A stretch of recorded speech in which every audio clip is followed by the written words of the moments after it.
Welcome to the Explainer. As we make our way through 2025, it's turning out to be a year just full of contradictions. So today, we're going to dive into some of the most surprising insights for the year, all based on the fantastic reporting and analysis from The Economist. Yep, everything you're about to hear comes straight from their World Ahead 2025 special issue. And what a year it is. A year where incredible hype is crashing head-on into a messy reality. And where real progress is popping up in the last places you'd expect. All right, so let's get right into it. And we've got to start with maybe the biggest contradiction of all, the AI boom. This is the question, right? Is all this AI mania a bubble that's about to pop? Or is it really truly changing our world as we speak? Well, the thing is, the answer seems to be kind of both. So check this out. This really gets to the heart of the AI contradiction. You've got this insane financial mania. I mean, NVIDIA's market value shot past $3 trillion. But then you look at the real world. America's Census Bureau finds that only about 5% of businesses are actually using AI in their products or services. That is a huge gap, and you have to wonder, how long can that last? For all its digital magic, AI is slamming into some very real, very physical walls. Take power. The thirst for electricity is just staggering. The International Energy Agency thinks data centers could double their electricity use by 2026. We're talking about as much power as the entire country of Japan. And get this, analysts are now predicting we could literally run out of high-quality data on the internet to train these models maybe by 2028. All of a sudden, this virtual revolution feels very, very dependent on physical stuff. And this whole theme of contradiction, well, it doesn't just stop with tech. It spills right over onto the world stage, and it's creating a really unstable environment for this year. That's a pretty heavy statement, isn't it? But according to The Economist's analysis, that's the stark reality we're looking at. The core of the problem? It's a world where America's power is being stretched super thin at the exact same time that global threats are not just growing, but getting more and more connected. And all of that creates what The Economist calls a deterrence gap. It's dangerous.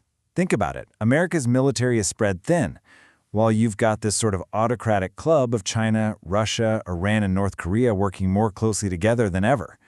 Throw in shaky alliances and a Europe that's pretty distracted by its own politics, and yeah, the world suddenly feels a whole lot less stable. Meanwhile, China's dealing with its own big paradox. Back home, its economy is really struggling. There's a property market in trouble, entrepreneurs are feeling down, and those U.S. tech restrictions are tight. But all that pressure is actually forcing a pretty wild outcome. Chinese companies are learning to innovate with less, and they're pushing aggressively into global markets. We're seeing EV factories popping up everywhere from Hungary to Thailand. Okay, but it's not all doom and gloom. Not at all. In fact, some of the most exciting stories about growth this year are coming from places you might not expect. Yeah, well, a lot of the big major economies are kind of struggling. The Economist's analysis points to some real bright spots out there. These are the places that are bucking the trend, avoiding that trap of low growth and high debt. And here is a stat that just completely flips the script on a lot of old narratives. In 2025, get this, 9 of the world's 20 fastest-growing economies are going to be in Africa, almost half. And we're talking about countries like Rwanda and Tanzania, places that aren't just relying on commodities. They're projected to grow by over 6%. It's a huge story. And speaking of unexpected places, this quote just perfectly sums up a new kind of cultural force that's exploding onto the scene. A scriptwriter was talking about Chinese microdramas, and he called them soaps on steroids. I love that. So what are they? Basically, they're these minute-long soap operas designed for your phone, and it is a full-blown phenomenon. In China alone, the market is on track to nearly triple in value by 2027. And now, it's going global. Chinese-backed apps are taking the same model and exporting it, using foreign actors to create original content for audiences all over the world. All right, so this same dynamic, this push and pull, we're seeing it play out in science and technology too. You have these incredible breakthroughs on one hand, and they're fighting against some really big hurdles on the other. So for decades, there's been this really frustrating trend in medicine. Developing new drugs just keeps getting more and more expensive. It's a trend called Ehrum's Law. which, is Moore's Law spelled backwards. And it basically says that the cost to develop a new drug doubles roughly every 9 years. It's been a massive drag on innovation. But now, AI is getting ready to completely flip that script. It can literally dream up new molecules from scratch. It can crush months of tedious lab work down into just hours of computation. And here's the real game changer. It can help scientists make much smarter bets on which drugs are most likely to succeed, way before they get to those super expensive human trials. And the economic impact here is just mind-blowing. Think about it. By helping to weed out failures earlier, AI could save something like $450 million on the development of a single drug. That's incredible. And it's not just medicine. The breakthroughs are happening all over. 2025 is shaping up to be a huge year for personalized cancer vaccines using that same mRNA tech. We're seeing huge leaps in grid-scale energy storage, and I'm not just talking about batteries.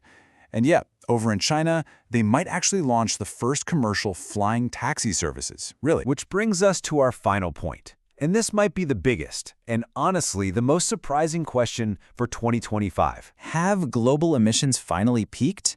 I mean, the UN's climate panel has been saying it for years. To keep warming within the Paris Agreement limits, global emissions have to peak by 2025.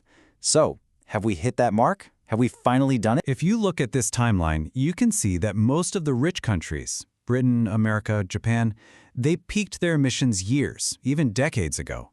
But the global number, the big one, has always hinged on China, right? The world's biggest emitter.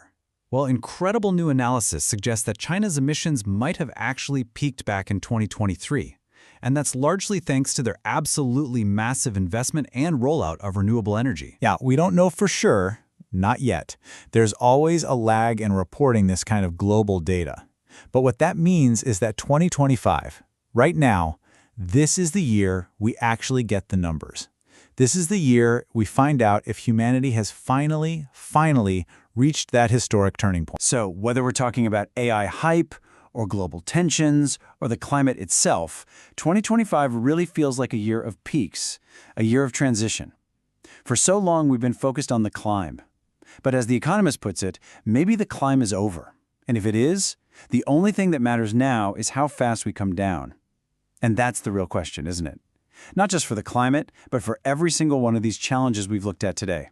If the climb is over, what happens on the way down?